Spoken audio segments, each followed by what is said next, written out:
সুপ্রিয় শিক্ষার্থীবৃন্দ, আসসালামু আলাইকুম সবাইকে। প্রতিদিনের মতো আজকেও আমি তোমাদের সামনে হাজির হলাম।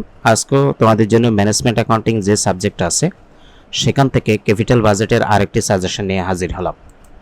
ইতিমধ্যে তোমাদেরকে আমরা ক্যাপিটাল বাজেটের একটা বেসিক ক্লাস দিছি এবং একটা সাজেশন করাইছি। আজকে আমরা সরাসরি সাজেশন 5-এ চলে যাব।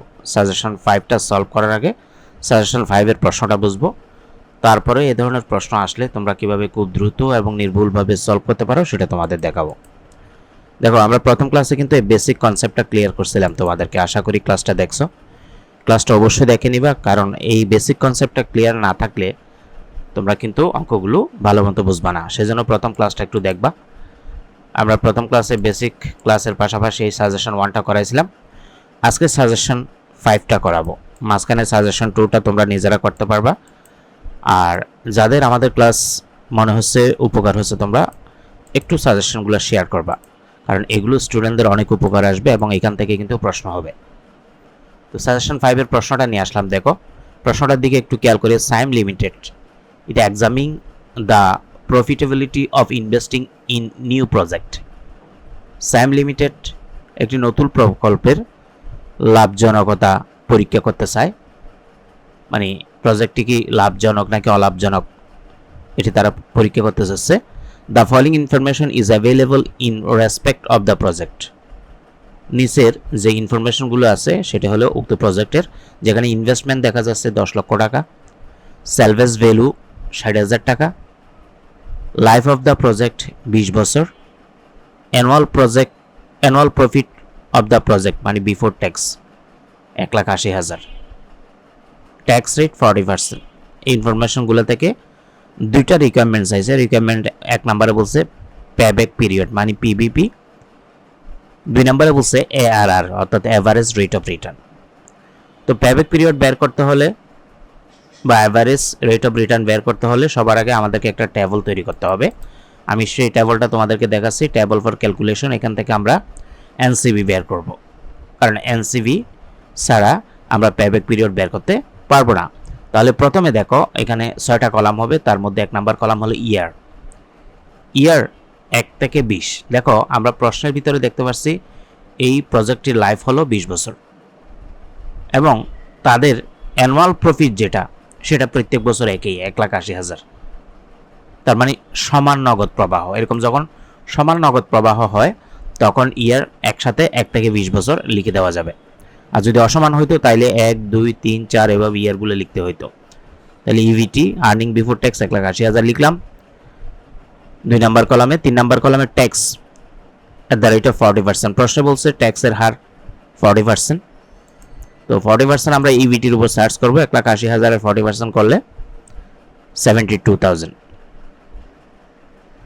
4 নম্বর কলামটা হলো ইএটি অর্থাৎ আর্নিং আফটার ট্যাক্স। এটা 2 নম্বর কলাম থেকে 3 নম্বর কলাম মাইনাস করলে হয়ে যাবে। আমাদের 2 নম্বর কলাম কত? 1,80,000। 1,80,000 আমরা যদি 1,80,000 থেকে যদি ট্যাক্সটা মাইনাস করে দিই তাহলে অর্থাৎ 72,000 মাইনাস করে দিই তাহলে ইএটি পাবো। 5 নম্বর কলাম ডেপ্রিসিয়েশন। এই ডেপ্রিসিয়েশনের পরিমাণ আমরা কিভাবে ক্যালকুলেশন করব বেসিক ক্লাসে শিখছি। একটা সূত্র আছে, সেই সূত্রটা এখানে প্রয়োগ করলাম। দেখো, ডেপ্রিসিয়েশন পার ইয়ার সমান cost minus salvage value divided by life. আমাদের প্রশ্নে কস্ট দেওয়া আছে 10 লক্ষ, অর্থাৎ ইনভেস্টমেন্ট যেটা সেটাই কস্ট। সেলভেজ ভ্যালু দিয়ে আসে 60,000। তার মানে 10 লাখ থেকে 60,000 মাইনাস করব, তার লাইফ 20 ইয়ার্স দিয়ে ভাগ করলে আমরা ডেপ্রিসিয়েশনটা পেয়ে গেলাম 47,000 টাকা। 10 লাখ মাইনাস 60,000 ভাগ 20, 47,000 ডেপ্রিসিয়েশন পেয়ে গেলাম, বসাই দিলাম। 6 নম্বর কলাম হলো এনসিভি, তো নেট ক্যাশ বেনিফিট। এটা মূলত আমরা 4 নম্বর কলামের সাথে 5 নম্বর কলাম যোগ করে দিলে পাই, অর্থাৎ ইএটির সাথে ডেপ্রিসিয়েশন যোগ করলে আমরা এনসিবি পেয়ে যাই 1,55,000, 1,08,000 এবং 47,000। এখন আমরা আমাদের যে রিকোয়ারমেন্ট 1 নাম্বার ছিল পেব্যাক পিরিয়ড পিবিপি, সেই সূত্রটা ব্যবহার করব। আমরা জানি নগদ প্রবাহ সমান হলে অর্থাৎ প্রত্যেক বছর একই নগদ প্রবাহ হলে পেব্যাক পিরিয়ডের সূত্র হলো এনসিইউ ডিভাইডেড বাই এনসিভি। এনসিইউ মানে প্রকল্পের যে প্রাথমিক বিনিয়োগ ছিল 10 লাখ সেটা। এনসিভি আমরা বের করছি 1,55,000। 10 লক্ষ টাকাকে 1,55,000 দিয়ে ভাগ করলে আমরা পাবো 6.45 ইয়ার্স, অর্থাৎ এই প্রকল্পের বিনিয়োগ 10 লাখ টাকা ফেরত আসতে 6.45 বছর লাগবে। 2 নম্বর যে রিকোয়ারমেন্ট ছিল, আমরা যদি দেখি ARR অর্থাৎ average rate of return. ARR এর সূত্র হলো average EAT divided average investment into 100। Average EAT আমরা কত বের করছি দেখো, এই যে 1,08,000। আর অ্যাভারেজ ইনভেস্টমেন্ট হলো, অ্যাভারেজ ইনভেস্টমেন্টের একটা সূত্র আছে, সেটা হলো cost plus salvage value divided by 2। অর্থাৎ প্রকল্পের যে বিনিয়োগ আছে কস্ট, সেই 10 লাখ টাকার সাথে তার সেলভেজ ভ্যালু 60,000 যোগ করব।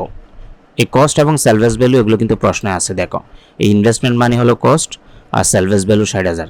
10 লাখ এবং 60,000 যোগ করলে 10,60,000।